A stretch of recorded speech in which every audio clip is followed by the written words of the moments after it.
A continuación, vamos a escuchar al señor Humberto Colmán. Adelante, por favor.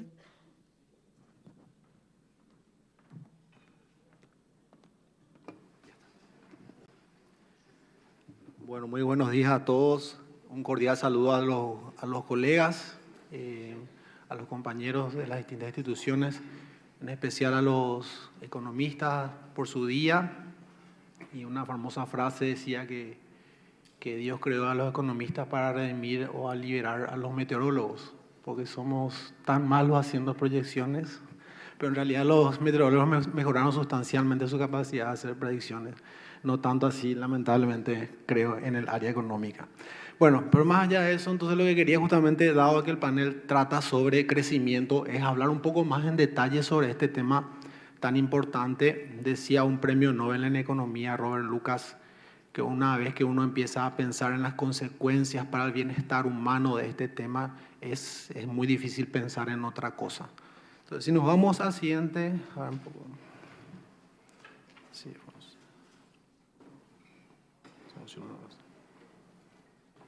Ahí.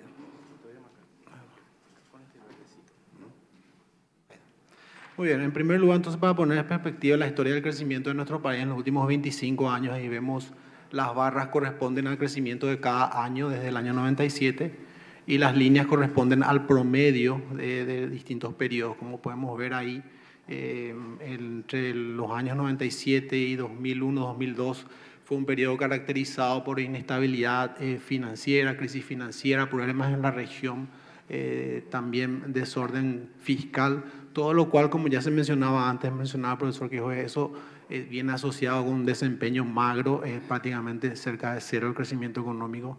Y aquí vale la pena recordar la famosa regla del 70, que no es más que una cuestión matemática que nos muestra cuánto tiempo se demoraría el país en duplicar su ingreso per cápita, su poder de compra, ¿verdad? Un poco para poner en perspectiva estos números, especialmente para los que no son economistas, un 0,6% de crecimiento parece muy poco. ¿Cuánto tiempo tomaría duplicar el poder de compra de un país con ese ritmo? Si nuestros ingresos crecen en ese ritmo, que normalmente es el caso, tomaría 116 años con 0,6%. Ahora, sí, en el siguiente periodo podemos ver más o menos entre el año 2003 y 2014 aproximadamente, ahí se da una serie de reformas institucionales que ya mencionaba antes Manuel Alarcón, como el plan con el Fondo Monetario, la ley de reordenamiento administrativo, y bueno, otra serie de reformas institucionales importantes como el Código Aduanero. También en este periodo está el periodo de superciclo de materias primas, donde el precio internacional de los commodities que producimos y exportamos tuvieron niveles récord, y eso derivó entonces en un periodo de crecimiento de un promedio de 4,6%. Si hubiéramos mantenido ese ritmo de crecimiento, manteniendo ese ritmo de crecimiento, podríamos duplicar nuestra capacidad de compra en tan solo 15 años.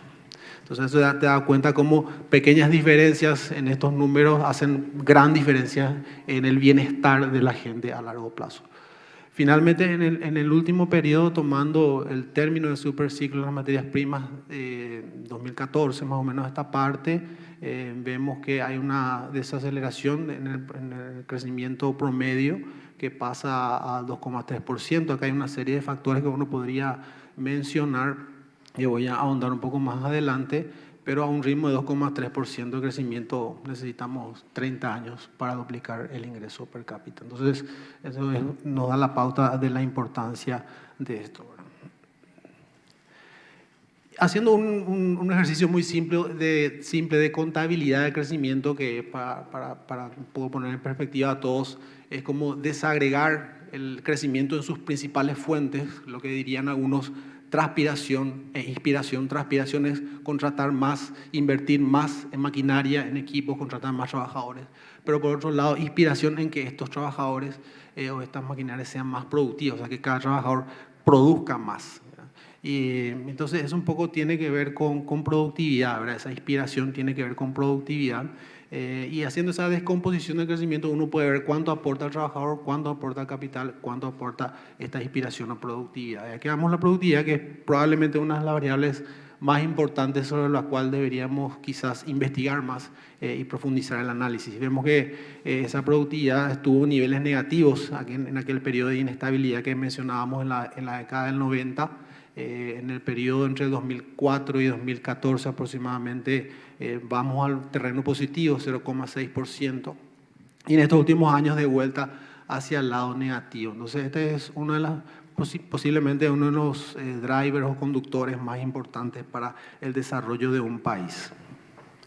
Y esto nos da la pauta entonces de que el crecimiento potencial o tendencial estaría disminuyendo en los últimos años. Acá estoy mostrando un ejercicio realizado por el staff técnico del Banco Central, publicado en el informe de política monetaria. Ahí pueden ver con mucho más detalle en el anexo cómo se hace esta descomposición del crecimiento. Lo que podemos ver es que la línea verde sería la tendencia o una aproximación a nuestra capacidad potencial de crecer, ¿sí? Y eso tiene que ver con utilizar plenamente toda nuestra capacidad, nuestros factores de producción, nuestros trabajadores, nuestras maquinarias, nuestros equipos y demás. Podemos ver que ese crecimiento tendencial o potencial en realidad ha venido disminuyendo ya desde antes de la pandemia. Posiblemente hay algunos factores para estudiar y profundizar que tengan que ver quizás, a pesar del gran avance que ya lo mencionó muy bien el ministro de Agricultura, quizás también con que estamos encontrando ya techos en cuanto al rendimiento, por ejemplo, en sectores tradicionales. Acá está también Héctor, el rendimiento de la agricultura, por ejemplo, quizás ya está en un techo. Necesitamos probablemente más investigación ahí para elevar esa productividad. Ese es un factor. Quizás otro factor también tenga que ver con un proceso acelerado de transición sectorial en la producción, pasando desde un sector primario, casi podríamos decir muy rápidamente, a un sector terciario, sin el suficiente desarrollo del sector industrial. Típicamente el sector industrial es que trae valor agregado, trae empleos también de calidad. Entonces eso puede ser otro factor. Y también, aunque muchos podrían criticar esto, Paraguay es un país de ingreso medio, y entonces podríamos decir que quizás en alguna medida también estamos ya en ese mismo problema que tienen varios países, que es la famosa trampa del ingreso medio.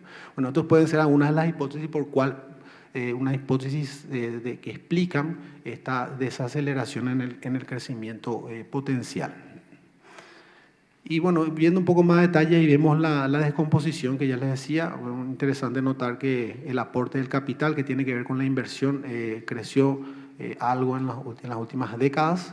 La productividad, como pueden ver, negativo en el periodo anterior. Se estima, si todo sigue tal cual en los últimos años, que podemos mantener un ritmo de crecimiento de 3,6 potencialmente, lo cual implica una mejora también en la productividad. Pero si hablamos del capital o la inversión, un factor muy importante, sin lugar a dudas, ha sido el salto en la inversión pública, lo cual ha permitido, a pesar de la desaceleración que tuvo la economía tras el término del superciclo de los commodities, mantener un ritmo de crecimiento que permitió a Paraguay desacoplarse un poco de la región en cuanto a crecimiento. Aunque todavía hay mucho por hacer, ¿verdad? Se ha hecho un gran esfuerzo, pero todavía, digamos que en términos promedio necesitamos dar un mayor esfuerzo, un mayor salto para mantener estos ritmos de crecimiento. Ahora, cuando uno miraba los datos anteriores de la productividad, del crecimiento, uno dice, bueno, naturalmente en la medida que un país va avanzando en su proceso de desarrollo, puede haber un menor crecimiento, y eso tiene que ver con una idea de convergencia, que vamos convergiendo hacia los niveles de desarrollo y crecimiento de otros países, de otras regiones, de países más avanzados, desarrollados. Este gráfico lamentablemente no nos da, digamos que pie a sostener eso, porque acá podemos ver lo que sería el ingreso per cápita a paridad de poder de compra o de adquisitivo con relación a tres países: Estados Unidos, en la línea amarilla ahí abajo, Corea del Sur y también el caso de Chile. Podemos ver ahí que prácticamente en las últimas décadas ha habido un estancamiento, ¿verdad? Entonces no hay un proceso de convergencia realmente ahí que pueda ser importante. Y en ese sentido, yo escribí hace un tiempo atrás un tema que también puede, digamos que afectar nuestra capacidad potencial de crecimiento, es todo lo que nos deja la pandemia, particularmente en el ámbito educativo, donde un estudio del BID decía que más o menos se perdieron casi cerca de un año de escolaridad como consecuencia del gran encierro que hubo. Entonces, eso es otro factor el cual vamos a tener que atender. Pero mirando un poco hacia adelante, un rasgo interesante es el que desarrollan Hausman y otros en el Centro de Economía Internacional de Harvard, y ellos construyeron este índice de complejidad económica que tiene que ver principalmente con la diversificación, con la complejidad de las exportaciones y finalmente de la producción. Interesante notar que Paraguay ha dado avances interesantes, ha sumado 14 nuevos productos en las últimas décadas a su canasta exportadora, según este análisis. Tiene una perspectiva, de acuerdo a este análisis, de crecer en torno al 4%, similar al crecimiento potencial que señalaba antes. Y también hay algunos sectores que tienen potencial, ¿verdad? En particular en el ámbito industrial, que podríamos, digamos, que potenciar, ¿verdad? Bueno, esto es nada más lo que tenía para compartir. Muchas gracias.